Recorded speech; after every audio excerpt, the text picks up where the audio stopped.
Kung kaya't pag binasa natin yung verse na ito, na ang sinasabi ng Scripture, to trust the Lord with all your heart.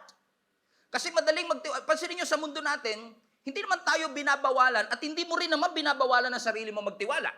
Pero kapag nagtiwala ka, bihirang-bihira na 100% ang iyong pagtiwala. Sapagkat even sa relasyon, ang sasabihin nila sa iyo, huwag mong ibigay ang lahat. Magtira ka para sa sarili mo. Paano natin ngayon i-interpret ang Scripture na sinasabing, we should trust the Lord with all our heart, kung dito sa mundo nasanay tayo that we trust na hindi 100% at hindi wholeheartedly. Paano nga ba tayo magtitiwala sa Panginoon at paano natin susundin ang utos ng Panginoon? Because yung sinasabi ng Proverbs chapter 3 verse 5 is not a suggestion. Hindi sinasuggest ng Bible na magtiwala ka.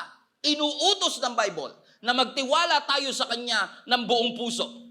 Para saan daw? Upang ang lahat ng ating mga hakbang at lahat ng ating dadaanan ay tutuwirin ng ating Panginoon. Napaka-wicked or crooked man ang daan. Kung ikaw ay magtitiwala sa Panginoon, lahat ng iyong ways, kung i-acknowledge mo siya, God Himself will direct your path. We all want that.